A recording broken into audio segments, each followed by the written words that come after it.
தன்னுடைய கட்சிக்காரங்களை கல்லால் அடித்தது முதல் சாதனை. தமிழகத்தில் இருக்கக்கூடிய எல்லோருமே அதை தொலைக்காட்சியை பார்த்து பால் மற்றும் பால் பொருட்களுடைய விலையை பலமுறை உயர்த்தி அதையெல்லாம் மோடி ஐயா தலையின் மீது போட்டது இரண்டாவது சாதனை.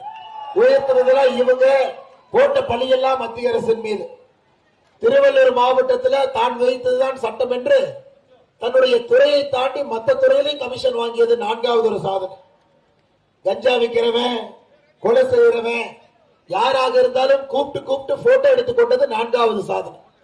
கடைசியாக ஆவடி மாநகராட்சியினுடைய அறிவிக்கப்படாத மேயராக தன்னுடைய மகன் ஆசிம் ராஜாவை இங்க உட்கார வச்சது இன்னொரு சாதனை.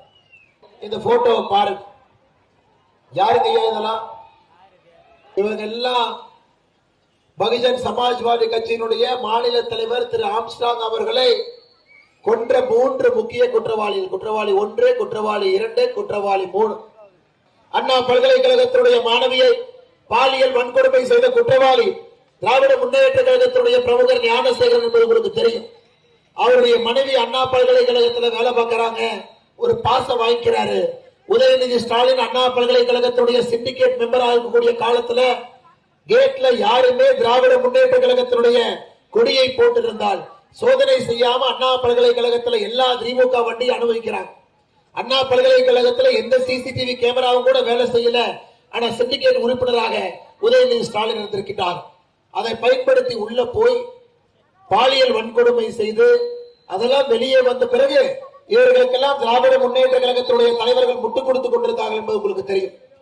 அக்கா பிரேமலதா விஜயகாந்த் மேடையில் ஏத்துனீங்கன்னா, அக்கா கொஞ்சம் ஸ்டாலின் அண்ணன் பத்தி நல்லா சொல்லுங்கன்னா, பிரேமலதா விஜயகாந்த் அக்கா மைக் எடுத்து எங்க அண்ணன் நல்லவர் தான், ஆனா கொஞ்சம் பாலியல் வன்கொடுமை, எங்க அண்ணன் நல்லவர் தான், கொஞ்சம் போதை பழக்கம். அந்த மாதிரி திராவிட முன்னேற்ற கழகத்தில் இருக்கக்கூடிய எல்லா தவறுகளையும் பிரேமலதா அக்கா சொன்னாங்க. அன்னைக்கு தான் தெரிஞ்சது விஜயகாந்த் ஐயாவுடைய ஆவி பிரேமலதா அக்கா உடம்புல பூந்திருச்சிருக்கிறது.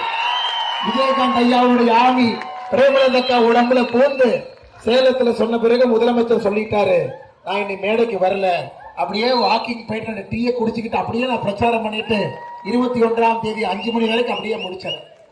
சென்னையில மிக தெளிவாக நாம் பார்த்து கொண்டிருக்கின்றோம்.